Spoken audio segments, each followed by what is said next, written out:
The night had deepened, folding the carnival into pockets of shadow and flickering light, the distant laughter like a thread binding the sinister tapestry of the place. I found myself back in Mara's tent, the air thick with dust and the faint scent of old sawdust and something metallic, like blood dried and forgotten. Mara looked different here, less a weary worker and more a keeper of secrets. Her pale face, framed by tangled dark hair, was streaked with faded carnival makeup that cracked as she spoke. The makeup, like her stories, seemed to be a mask worn thin by time and pain. "You need to understand," she said, voice low and urgent, "this carnival isn't just a place. It's a prison, a predator. It's fed on us all, on those who came before you, on those who still wander the grounds, lost between laughter and silence." I swallowed hard, the weight of her words settling in my chest like a stone. We sat close, the dim tent light trembling in the draft, casting jagged shadows that danced like ghosts on the canvas walls. Mara's eyes held mine, fierce and pleading. "The carnival's curse is ancient," she continued, "older than this town, older than any of us.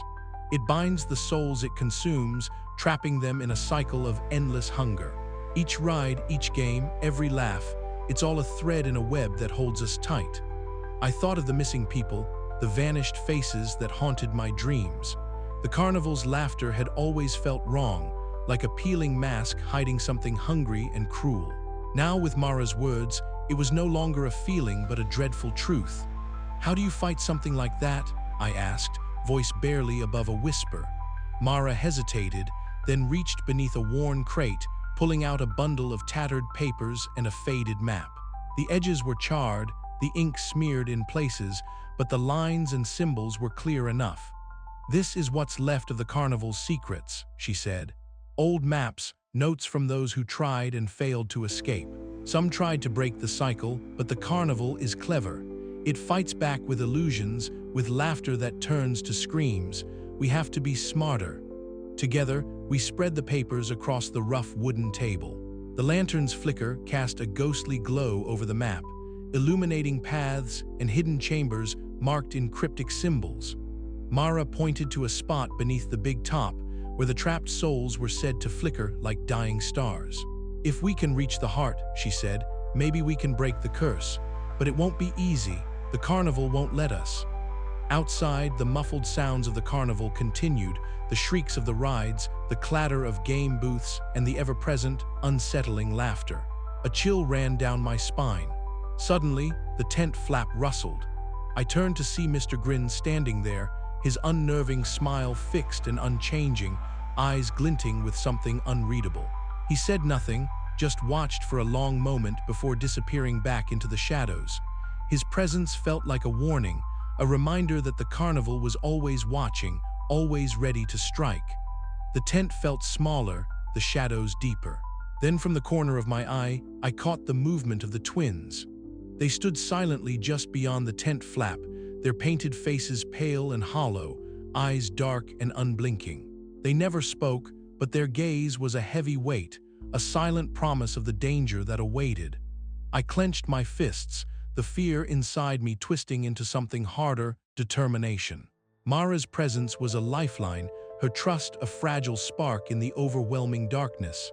Together, we would face the carnival's hunger. Together, we might just stand a chance. "We start at midnight," Mara whispered, "when the carnival's illusions are strongest, but its control is stretched thin. We'll need every ounce of courage." I nodded, the weight of the coming battle settling over me.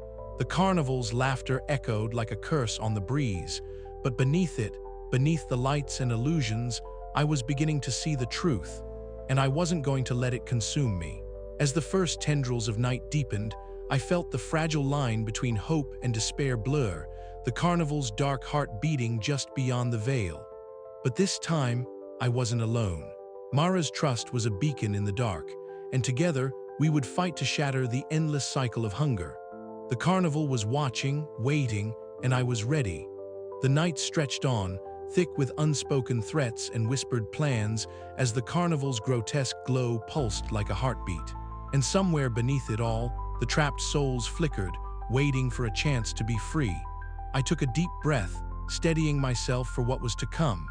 The battle ahead was more than just for me, it was for everyone the carnival had swallowed into its endless night. The carnival's laughter rose again, colder and sharper than before. But now it was a challenge, and I was ready to answer.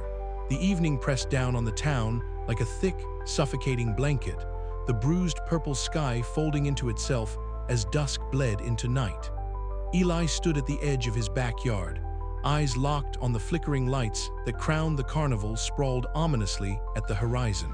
The carnival's glow was no longer just a beacon of twisted wonder. It pulsed with a hungry rhythm, like a heartbeat out of sync with the world around it. As the air grew colder and the distant laughter bled into the hum of cicadas and rushing wind, Eli felt the carnival's presence tighten, coiling around the town like a serpent ready to strike.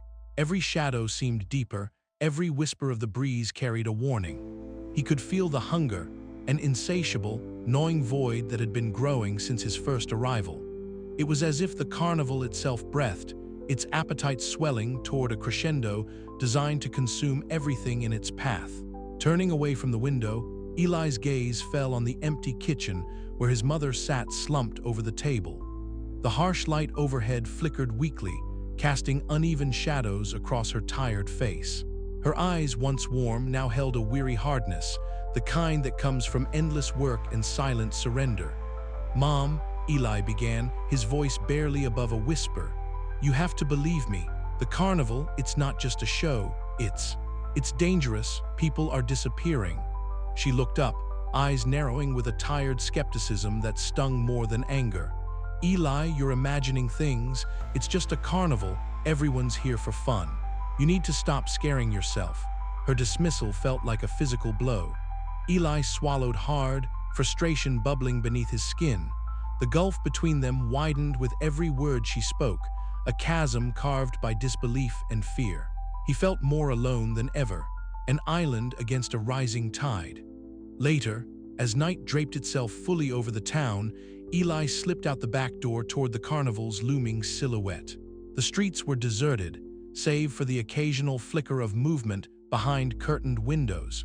He moved with purpose, his heartbeat thundering in his ears as if echoing the carnival's own frantic pulse. In a shadowed alley behind the big top, Mara waited, her presence a fragile beacon in the consuming darkness. Her pale face was streaked with faded, cracked makeup, the remnants of a smile that no longer reached her eyes.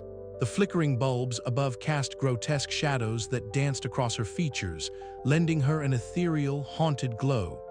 "You came," Mara whispered, her voice thin but steady.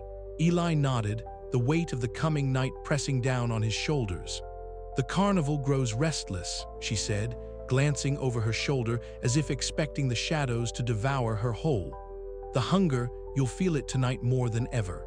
It's not just the rides or the games anymore. It's alive. It's waiting." A cold shiver traced Eli's spine. "What can I do? Survive, fight. Don't let it swallow your mind. It feeds on fear, on doubt. You have to hold on to who you are, or it'll tear you apart from the inside." The carnival's laughter echoed suddenly, warped and hollow, crawling along the alley walls like a living thing. Eli's eyes darted toward the source, catching the silhouette of Mr. Grin standing just beyond the flickering light, his grin impossibly wide and sharp. "Good evening, Eli," Mr. Grin purred, voice smooth as silk but dripping with menace. "The night is young and the carnival hungers. Will you play?" Eli swallowed hard, the metallic taste of fear rising in his mouth. He forced his legs to move forward, heart pounding with the knowledge that the gathering storm was about to break. The carnival's peak night loomed close, and with it, a confrontation that would test every ounce of his courage. As he stepped into the carnival's tangled maze of light and shadow, Eli's thoughts flickered back to his mother. The distance between them, a chasm he feared might never close. But there was no turning back now. The carnival's hunger was no longer just a whispered threat. It was a roaring flame, and he was standing in its path. Above, the rides groaned under invisible weight, the lights pulsing erratically like the heartbeat of some monstrous beast. The scent of burnt sugar and rust filled the air, mingling with something darker, something that made Eli's skin crawl. He clenched his fists, the taste of determination bitter and sharp. This night would change everything. The carnival's shadow stretched long and cold, but Eli was ready to face it, alone if he had to. The gathering storm was here, and the battle for his soul had begun. The moment the heavy velvet curtain snapped shut behind me, the world I thought I knew shattered into 1,000 fractured reflections. The carnival's laughter, once a distant hum beneath the glowing lights, surged into a deafening roar, twisting and warping, until it felt like a living thing, a beast clawing at the edges of my sanity. I stumbled forward, heart pounding, into a labyrinth of mirrors that stretched endlessly in every direction. At first, I thought they simply reflected my own image, a thin, pale boy with dark, tangled hair and wide eyes filled with fear. But as I moved, the reflections shifted and warped, revealing versions of myself that I barely recognized. There were eyes gouged hollow and mouths twisted into silent screams, hands clawing at the glass as if desperate to escape the prison of their own making. "You don't belong here," one whispered, voice like the hiss of dry leaves. "You're not strong enough, you'll break." Panic surged through me, and I pressed my palm against one of the mirrors, expecting cold glass, but my hand sank through as though it were smoke. The reflections flickered, and the maze seemed to pulse with a life of its own, the walls bending and twisting, closing in. I felt the carnival's hunger, the insatiable maw of its darkness, reaching for me with invisible fingers. Somewhere in the distance, the echo of a carnival tune played, slowed and distorted, each note dragging like a chain tightening around my chest. I tried to steady my breath, to remind myself that this was an illusion, a trick, but the shadows whispered secrets I couldn't ignore. A flicker of movement caught my eye. I turned and found myself in a tent drenched in sickly yellow light, the air thick with the smell of popcorn gone stale and something far fouler beneath. There, standing alone in the center, was a figure that shattered my heart into jagged pieces, my mother. But it wasn't really her. The carnival had twisted her into a cruel imitation. Her eyes were empty wells of accusation, her lips trembling as she spoke words sharp as knives. "You brought this on us," she said, voice cracking like dry wood. "This nightmare is your fault." I reached out, desperate to touch her, to tell her it wasn't true. But she vanished with a scream that echoed through the tent, a sound that seemed to rip the air itself. I sank to my knees, tears blurring my vision. The loneliness was suffocating. From the darkness, the carnival's laughter returned, no longer a friendly jest, but a cacophony of mocking voices that swirled around me, pressing against my skin, invading my mind. I forced myself up and moved, desperate to escape the suffocating tent, but the funhouse's warped corridors twisted endlessly, shadows stretching and curling like living things. Hands reached out from the darkness, long and thin, grasping at my jacket and hair, their touch cold and clammy. I fought to keep moving, but the shadows whispered terrible things, that I was already lost, that the carnival would claim me like all the others. Then, through the haze of fear, a familiar shape emerged, Mara. But even she was not herself. Her face was pale and cracked, carnival makeup smeared like a fading mask. Her eyes held a warning that chilled me deeper than the cold. "Eli," she said, voice barely a whisper, "if you give in, you become part of it. Forever trapped, feeding its hunger, you have to fight." Her words sparked a flicker of hope within me, fragile but alive. Clutching the last threads of my sanity, I nodded, steeling myself against the onslaught of illusions. The carnival's grip was tightening, but I would not surrender, not yet. I took a deep breath and stepped forward, determined to find the core of this nightmare and shatter it before it consumed me whole. The carnival's laughter followed, twisted and cruel, but beneath it, I swore I heard a faint echo of something else. My own voice, steady and unbroken, rising against the darkness. The battle was far from over, but in this moment of desperation, I found a sliver of strength. And sometimes, that was enough to keep fighting. The mirrors around me seemed to pulse with a sinister life, reflections multiplying and distorting with every step I took deeper into the carnival's heart. Each face that flickered back was a mocking caricature of my fears, a boy broken, abandoned, consumed. The air was thick with the scent of burning sugar and rust, a sickening sweetness that clung to my skin and filled my lungs. The voices whispered lies, doubts, memories twisted beyond recognition. They called me coward, fool, betrayer. They showed me visions of Tommy's smiling face slowly fading into nothing, of Mara's cracked smile dissolving into shadow. I wanted to scream, to run, but the carnival's maze held me fast, a spider's web of illusions and despair. And yet, somewhere beneath the weight of terror, a stubborn flame of defiance burned. I clung to it like a lifeline, repeating the truths I knew, that I was not alone, that the carnival was a lie, and that I could find my way out. It was a nightmare without end, but nightmares, I told myself, could be faced, could be broken. And so I pressed on, step by trembling step, into the darkness where the carnival's hunger waited, eager to swallow me whole. The laughter around me grew louder, more frenzied, as if the carnival itself was feeding off my fear. The ground beneath my feet seemed to ripple like water, and the air shimmered with heat and cold at once. I stumbled, catching myself on a warped mirror that reflected not my face but 1,000 screaming eyes. Then, through the chaos, Mara appeared again. "Eli," she said softly, reaching out a hand that trembled but never wavered, "hold on to who you are. Don't let them take you." Her words anchored me, a beacon of light in the swirling madness. I grasped her hand, and for a moment, the carnival's illusions faltered. The twisted laughter dimmed, replaced by a heavy silence that pressed down like a shroud. I closed my eyes and breathed deeply, willing myself to remember the warmth of sunlight, the sound of Tommy's laughter, my mother's voice, even if distant and broken. These memories were my shield, my weapon against the hunger clawing at my soul. Opening my eyes, I stepped forward, ready to face whatever came next. The carnival's grip was fierce, its illusions cruel, but I was no longer a frightened boy lost in the shadows. I was a survivor, a fighter, and I would not be consumed. The nightmare was not over, but neither was the fight. The air inside the carnival's heart pulsed with a sick rhythm, like a living thing breathing and waiting. Eli's footsteps echoed hollowly on the warped wooden floor beneath the flickering glow of twisted carnival lights, their colors bleeding into one another like bleeding wounds.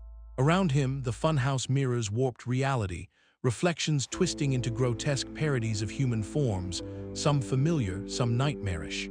The scent was thick, a nauseating blend of burnt sugar, rusted metal, and something far fouler, an undertone of decay that clung to the back of his throat and made his stomach churn. He paused, eyes scanning the darkness beyond the carnival's dazzling facade. The laughter that usually filled the night was now fragmented, echoing in broken waves, half memories of joy turned sinister. The carnival was watching, sensing his intrusion, its hunger palpable like a living shadow pressing against his skin. From the shadows, Mara appeared, her pale face framed by dark, tangled hair, the faded carnival makeup cracking like dry earth over her skin. Her eyes, heavy with weariness and a flicker of hope, met his. "This is it," she whispered, her voice barely audible over the discordant symphony of twisted music and distant screams. "The core. If you want to break the cycle, you have to strike here, where the carnival feeds." Eli nodded, swallowing the lump of fear lodged in his throat. He remembered every disappearance, every whispered warning, every flicker of trapped souls glimpsed beneath the carnival's glittering surface. The faces pressed against invisible barriers in the shadows, their silent pleas etched into his mind. He could not let them suffer in silence any longer. Together, they stepped deeper into the carnival's heart, the world around them warping and shifting as the entity fought to maintain its illusion. The laughter twisted into a cacophony of mocking voices, each one clawing at Eli's resolve. The funhouse mirrors cracked and splintered, revealing glimpses of pale faces, souls trapped in a limbo of torment, their eyes wide with eternal fear. Eli's breath hitched, but he pressed on. "You don't own us," he shouted into the swirling darkness, voice raw with defiance.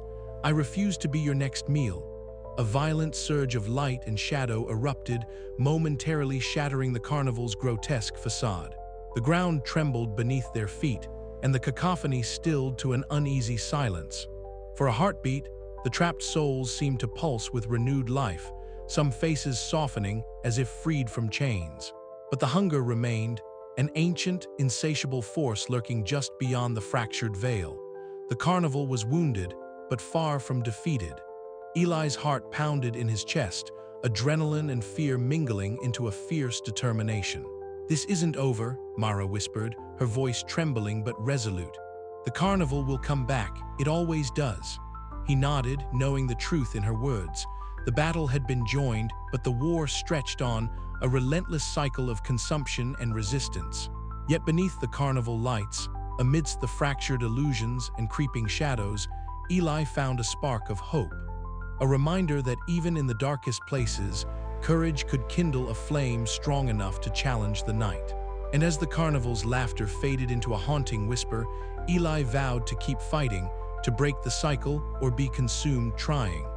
The night was far from over, and beneath the carnival lights, a war for souls had only just begun. The moment I stepped beyond the carnival's crooked gates, the night air hit me like a shock, cold, sharp, and real.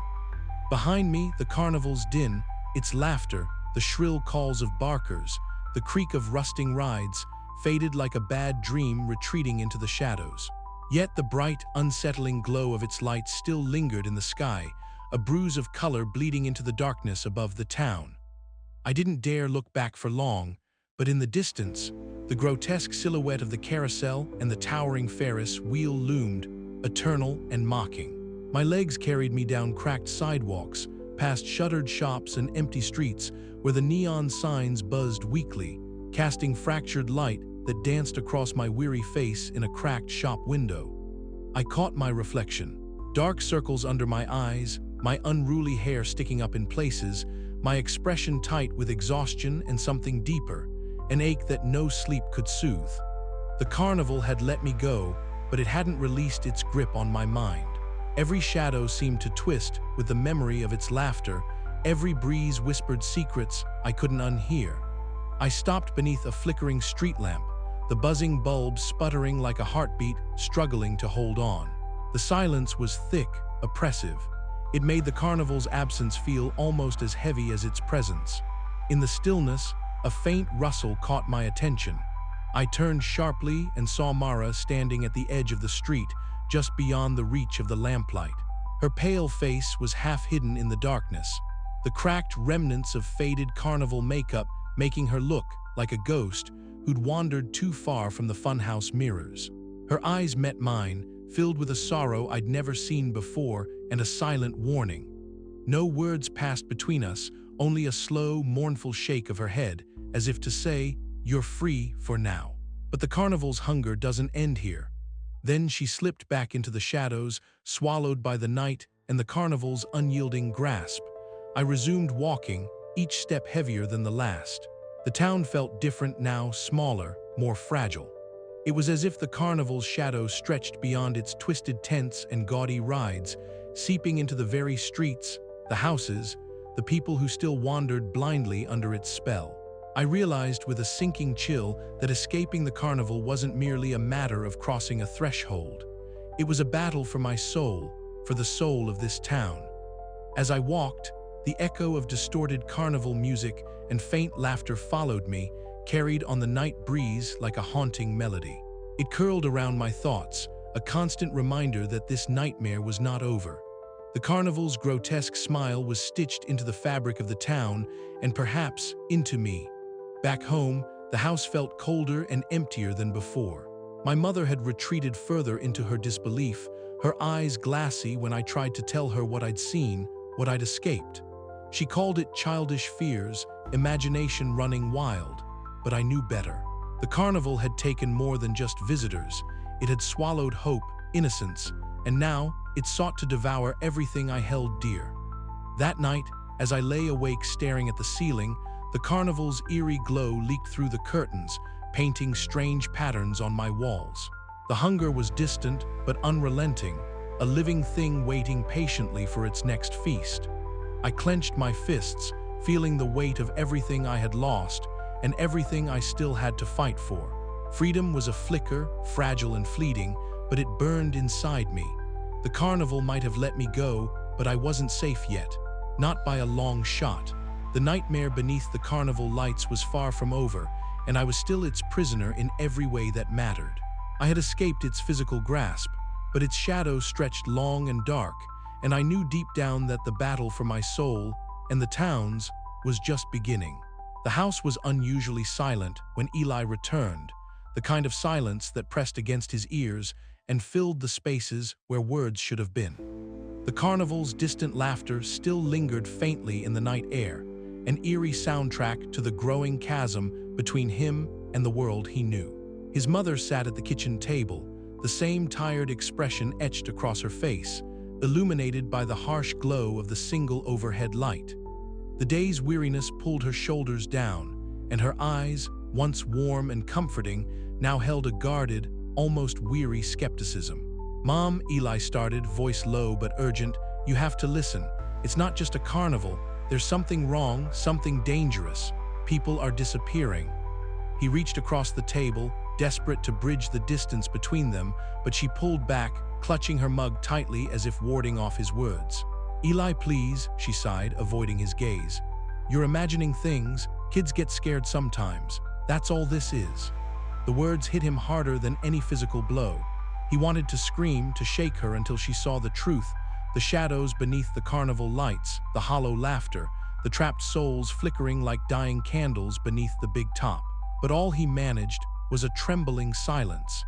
Days bled into nights, and Eli found himself wandering the town like a ghost, carrying a burden too heavy for his young shoulders.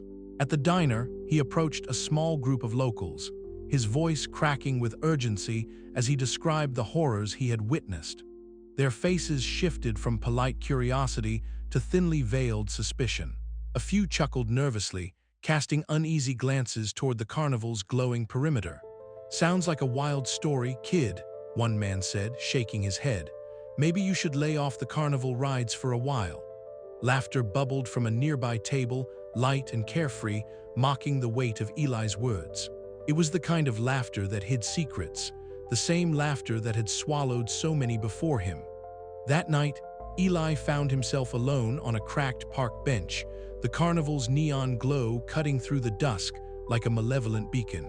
The distant laughter echoed, a cruel reminder that the nightmare was far from over. His heart pounded with a desperate hope that someone, anyone, would see beyond the illusion and join his fight. But the darkness around him whispered only solitude. When he returned home, the tension between him and his mother had become a wall too thick to breach. Their conversations, once filled with warmth and shared dreams, now dissolved into arguments and silence. "Why won't you believe me?" Eli demanded one evening, his voice raw with frustration. "I saw what's really happening. I saw what the carnival does." She looked at him, eyes brimming with tears she refused to shed. "Because I love you, Eli, and I can't lose you to this nightmare you're chasing." The room seemed to shrink, the love between them tangled in fear and misunderstanding. Eli wanted to reach out, to hold on to the last thread of their connection, but the weight of the carnival's curse pressed down, pulling him further into isolation. Yet amid the despair, a fierce determination ignited within him. If those he loved refused to see the truth, he would fight alone if he had to. The carnival's laughter was a siren's call, but Eli's resolve was a beacon against the darkness. Outside, the carnival lights shimmered, mocking and eternal, but Eli's eyes were fixed on the shadows beneath them. The price of truth was steep, but it was a price he was ready to pay, and the nightmare was just beginning. The carnival lights flickered, casting long, wavering shadows that stretched across the cracked pavement like fingers grasping at the night. Mara stood beneath the wavering glow, her pale face a mask of faded carnival paint that had cracked and peeled over years of endless performance and captivity. She was alone, or as alone as one could be when bound to a place that never left, a place that fed on the souls of its visitors and held its workers in chains far heavier than iron. Her dark eyes scanned the bustling grounds, where laughter rang out in manic bursts, drifting through the air like a poisonous mist. She could feel it, the hunger, the insatiable craving that pulsed beneath the carnival's vibrant surface, a living thing that consumed everything it touched. Mara's breath caught in her throat.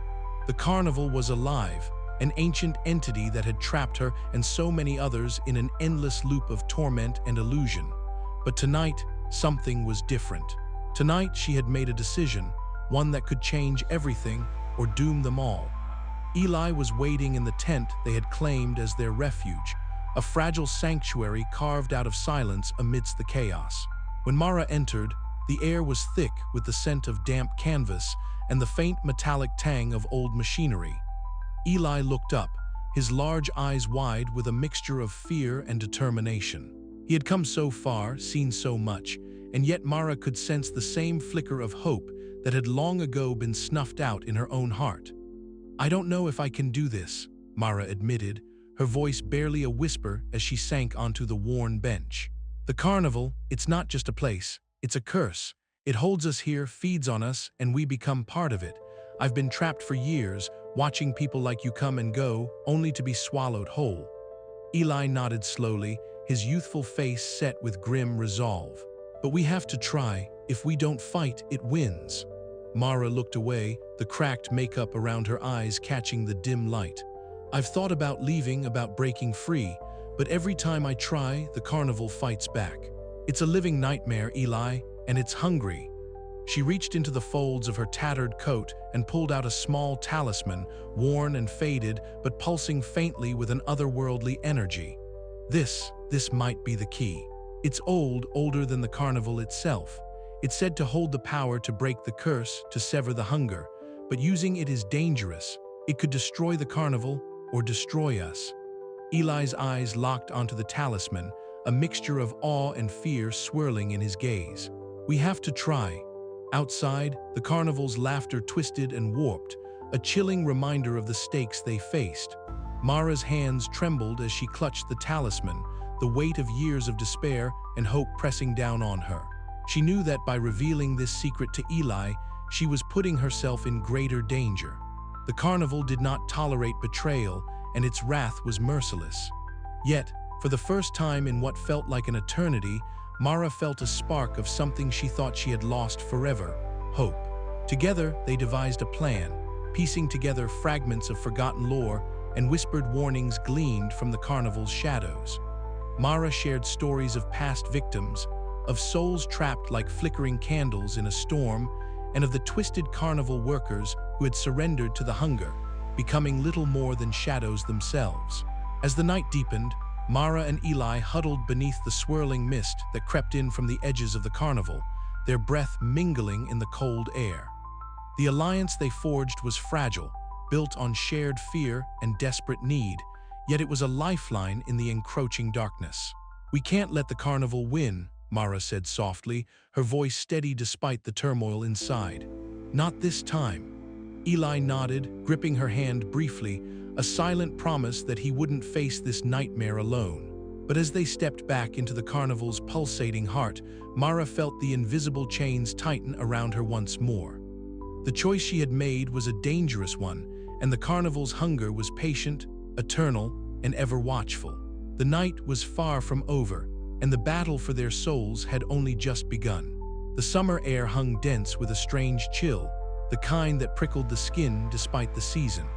Eli approached the edge of the carnival grounds, where the twisted lights no longer offered warmth, but cast long, cold shadows that danced on the cracked pavement.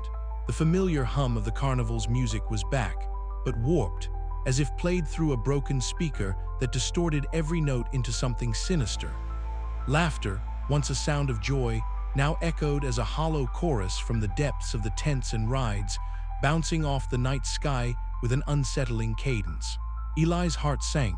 The carnival was waking. Again. He stepped closer, his breath shallow, eyes scanning the flickering bulbs tangled in the skeletal frames of rides that creaked in the motionless air. The carousel's painted horses stood still, their eyes glassy and vacant, yet somehow watching. The Ferris wheel loomed beyond, its silhouette jagged against the darkening sky, turning ever so slightly as if nudged by an unseen force. Eli swallowed the lump in his throat. The carnival's hunger was returning, and with it, the dread that had shadowed his every step since the nightmare began. A soft shuffle startled him. From the dimness between the tents emerged Mara, her pale face streaked with cracked makeup that caught the sporadic light, emphasizing the weariness etched into her features. Her dark hair hung in limp strands, and her eyes, dull yet sharp, fixed on Eli with a mixture of sorrow and urgency. "It never really leaves," she whispered, voice brittle like dry leaves rustling. "The hunger sleeps, but it wakes again, always." Eli nodded, his gaze dropping to the ground, the weight of her words settling around him like a shroud. "How do you fight something that won't die?" Mara's lips pressed into a thin line. "You don't, you survive it, for now." The distant call of a carnival barker's voice pulled their attention. Mr. Grin stepped into the light, his figure framed by flickering bulbs. His smile, wide and unnerving, stretched impossibly across his face, the edges twitching with malevolence. His eyes glinted with a predatory gleam as he surveyed the growing crowd of onlookers and newcomers, his voice rising in a chilling invitation. "Step right up. The magic never ends, the fun never ceases. Tonight, more wonders than you've ever dreamed." But the sparkle in the lights twisted, shadows pooling beneath his feet as the carnival music warped into discordant notes that grated against Eli's nerves. The laughter grew louder, colder. Eli's stomach churned. This was no ordinary carnival. It was a beast, a hunger that slithered beneath the surface, waiting patiently to strike again. From the periphery, the twins emerged, their painted faces gleaming with an eerie symmetry, smiles frozen in unsettling grins.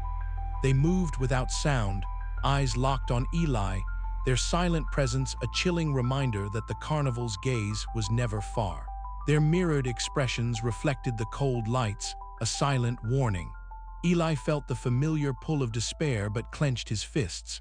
The carnival's cycle was relentless, but so was his will. He could see the pattern now. The hunger would rise, claim its victims, and then recede, only to return again. The town was caught in its grasp, a perpetual prisoner of the carnival's grotesque appetite. He turned to Mara. "We have to tell them. Everyone has to know." She shook her head, a shadow crossing her face. "They won't listen, not yet, not until it's too late." Eli's gaze swept the restless crowd, the unsuspecting faces glowing in the carnival light, oblivious to the nightmare lurking beneath their laughter. The carnival's return was a dark omen, a reminder that some evils were cyclical, and breaking free was far harder than surviving one night. As the carnival's laughter echoed like a cold wind through the restless night, Eli stood firm, a flicker of defiance burning in his chest. The fight was far from over. The hunger would return, but so would he. And maybe, just maybe, next time, he could find a way to end the cycle. But for now, beneath the carnival lights, the nightmare was awakening once again. The carnival had never looked more alive, yet never more dead. As I wandered the midway that night, an unsettling stillness hung beneath the surface hum of laughter and music. The lights, usually dazzling and bright, flickered like a dying star, casting long, jittery shadows that danced across the cracked pavement. Each step I took felt heavier, as if the very ground beneath me was soaked in a thick, invisible tar that tried to pull me down into the carnival's insatiable maw. The townsfolk moved like ghosts, their faces blank or twisted into smiles that didn't reach their eyes.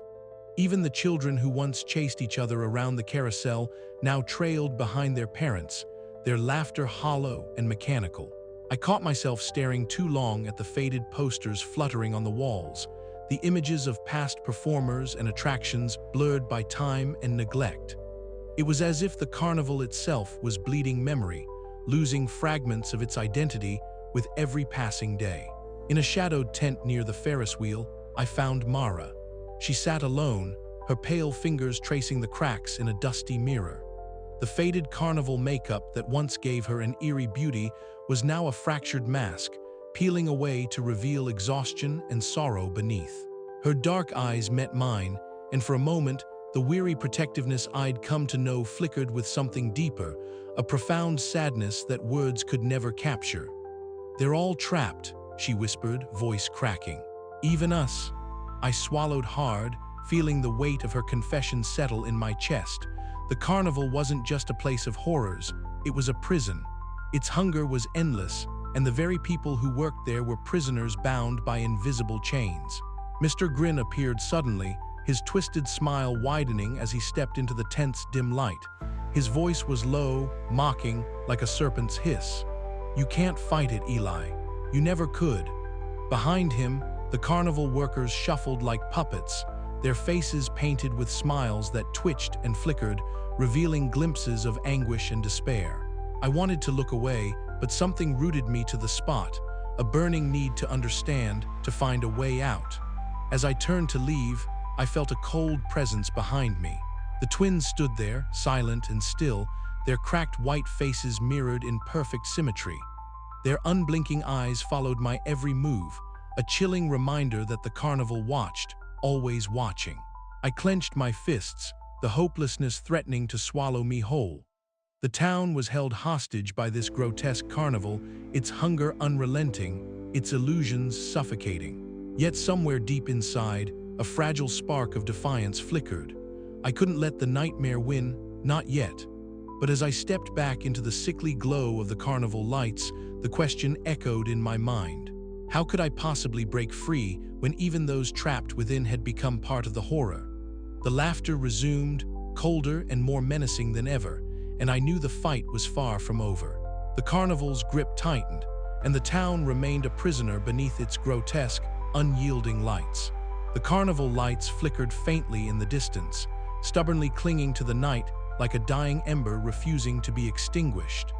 I stood on the edges of town, the cold morning air biting through my thin jacket, my breath a visible ghost dissolving into the chill. The grotesque glow of the carnival stretched out before me, an unyielding, unnatural presence that no sunrise could fully erase. I wanted to believe I was free. I had run from the labyrinth of twisted mirrors, the laughter that gnawed at my bones, the hunger that devoured hope itself. But standing there, with the first pale light brushing the cracked pavement, I felt the weight of the carnival's shadow still pressing down on my chest. The town was quiet, but not peaceful. It carried the residue of the carnival's unending feast. The missing faces, the whispered rumors, the fading smiles of those who had once wandered into its grasp.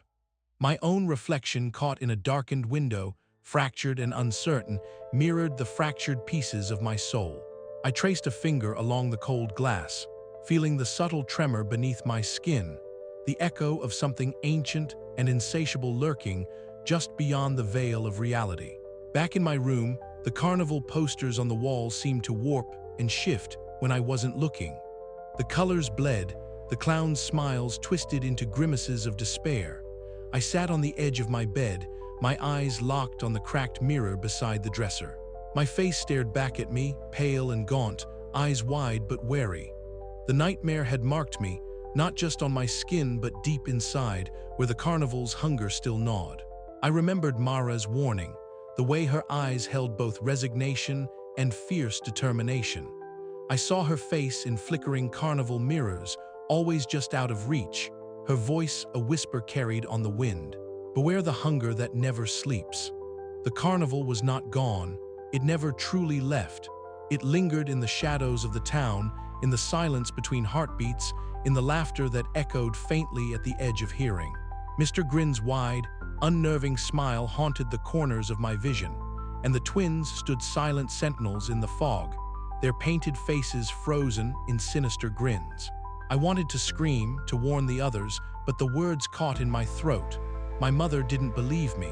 The townsfolk went about their days, eyes glazed with complacency or fear. The carnival's hunger was a cycle, a never-ending feast that fed on innocence, on hope, on the very souls of those drawn into its spectacle. And I was left standing beneath the carnival lights, caught between relief and terror, between escape and entrapment. The nightmare was not over. It was only beginning anew.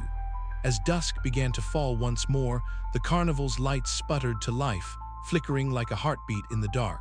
The music swelled, distant and haunting, and I could feel the hunger stirring again, a living pulse beneath the carnival's gleaming surface, waiting for the next soul to be lured into its grasp. I turned away, but the laughter followed me, echoing through the night, a reminder that beneath the carnival lights, some horrors never fade. They wait, and they hunger.